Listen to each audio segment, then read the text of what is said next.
Nanawagan ngayon si Pangulong Aquino sa mga pinuno ng lokal na pamahalaan na pag-ibayuhin pa ang pagkakaloob ng serbisyo sa kanilang mga nasasakupan. Inihayag ito ng Pangulo sa kanyang pagsasalita sa taunang pagpupulong ng League of Municipalities nitong nakalipas na Martes. Narito ang report ni Elena Luna. Hinikayat ni Pangulong Aquino ang patuloy na pagsisikap ng mga lokal na pamahalaan para sa kanilang sa kanyang pagdalo sa taunang pagpupulong ng League of Municipalities of the Philippines.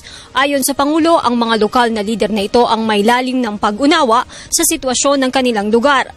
Para matulungan sila, inihayag ng Pangulo ang Performance Challenge Fund na nagkakahalaga ng 1 bilyong piso. Ang Performance Challenge Fund ay para sa lahat ng gustong tuparin ang kanilang pangako bilang lingkod bayan. Di po kailangan ng palakasan at papugian. Hindi nyo kailangang sweepsip para mabigyan ng Performance Challenge Fund. At kahit saan partido pa kayo nanggaling, basta nagpapakitang gilas kayo sa serbisyo at tapat na sumusunod sa mga patakaran, mabibigyan kayo ng kakulang pondo at insentibo upang maiangat pa ang pamumuhay ng inyong mga nasasakupan. Nagsalita ang Pangulo sa harap ng 1,227 na mga municipal mayors. Ayon sa LMP National President na si Javier Leyte Mayor Leonardo Javier, 91% ng kanilang mga miyembro ang nakadalo sa General Assembly sa Manila Hotel. Ito na ang pinakamalaking bilang ng dumalo sa kanilang kasaysayan.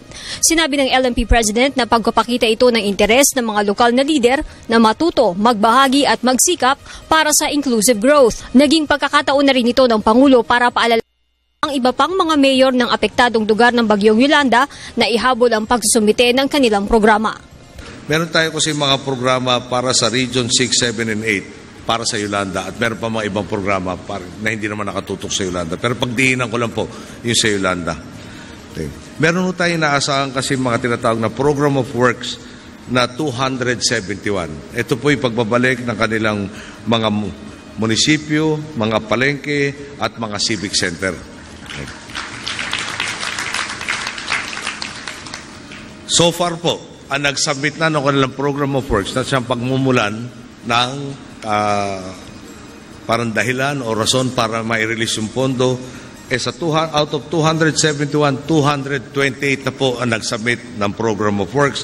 Nagkakalaga po ng 600 milyong piso to at dahil na-submit po niyo yung Program of Works, kinakomit po ng DILG na ma-release ang pondo ng 10 days mula nung pag-submit nyo.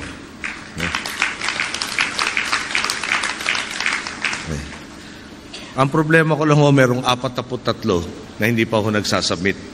Okay? Yung 43 po na may karapatan na hindi pa ho nagsasubmit, kung ayaw na po niyo yung pondo, okay na rin po, isisipin doon sa ibang nangangailangan. Bago siya nagpaalam, nagbigay din ng paalala ang Pangulo na paghandaan ang parating na panahon ng tag-ulan. 3 buwan na lang, pabalik na naman tayo sa ating rainy season kung saan magdadatingan ng mga bagyo. Alam po natin at sinare na sa inyo yung mga mapa ng ating disaster-prone areas. No? So sana po, tutukan natin yan habang may oras pa tayo. Sana masaba natin, ginawa na natin lahat na dapat magawa. Nakibahagi rin sa pagbubukas ng taunang LMP General Assembly ang mga opisyal ng iba't ibang local government units gaya ng grupo ng mga gobernador at city mayors. Nanumpa sila kay Pangulong Aquino bago ang punong ehekutibo dumalo sa programa. Para sa Telebisyon ng Bayan, Elena Luna. Dito namang nakalipas na Huwebes, dumalo si Pangulong Aquino sa ika-16 na Philippine Quality Awards na ginanap mismo sa Palasyo ng Malacanang. Sa kanyang talumpati, nanawagan si Pangulong Aquino sa mga opisyal at kawani ng gobyerno at sa pribadong sektor na panatilihin ang kalidad na serbisyo sa mga mamamayan. Balikan natin ang detalye ng balita mula kay Elena Luna. Hindi pwede ang pwede na. Ito ang binigyang diin ni Pangulong Aquino sa pagpaparangal sa 5 organisasyon mula sa sektor ng kalusugan, edukasyon at serbisyo publiko sa ika-16 na Philippine Quality Awards. Ayon sa Pangulo, kailangan ng kalidad, gobyerno man o pribadong sektor para sa pangmatagalan at matatag na serbisyo. Hindi pwede ang pwede na. Or in English, merely good enough is not enough. With the advent of new scientific discoveries in almost every possible field of expertise, there are very few excuses left for substandard work. And it is up to all of us, whether in the public or private sector, to usher in an era of precision, of heightened standards for every possible product and service. This is why we are gathered here today, to recognize companies and government agencies that have proven their excellence in this regard. Para sa edukasyon, tumanggap ng parangal ang Lyceum of the Philippine University, Manila. Habang sa larangan ng serbisyo, ipinagkaloob sa Philippine Association of Colleges and Universities Commission on Accreditation. Sa healthcare, nakuha ang Philippine Quality Award ng Zamboanga Polymedic Hospital. 2 ahensya ng pamahalaan ang tumanggap din ng pagkilala, ang Department of Science and Technology Region 11 at ang Philippine Information Agency. Ayon sa Pangulo, higit na responsibilidad ang kaakibat ng parangal na ito sa PIA at DOST. At a time when natural disasters are becoming more frequent and destructive, it is much more vital for the DOST and the PIA to optimize the way they gather information to our countrymen. The pressure on you to continue your good performance is intense, since your efficiency will be measured not just by traditional metrics, but by the number of lives you do save. Ayon rin sa Pangulo, aasahan ang higit pang serbisyo at galing mula sa 5 awardees na ito. Magiging mga ehemplo raw sila para sa ibang mga kumpanya at organisasyon ng gobyerno sa Pilipinas. Let us reinforce the culture of quality and competence that has taken root in the Philippines.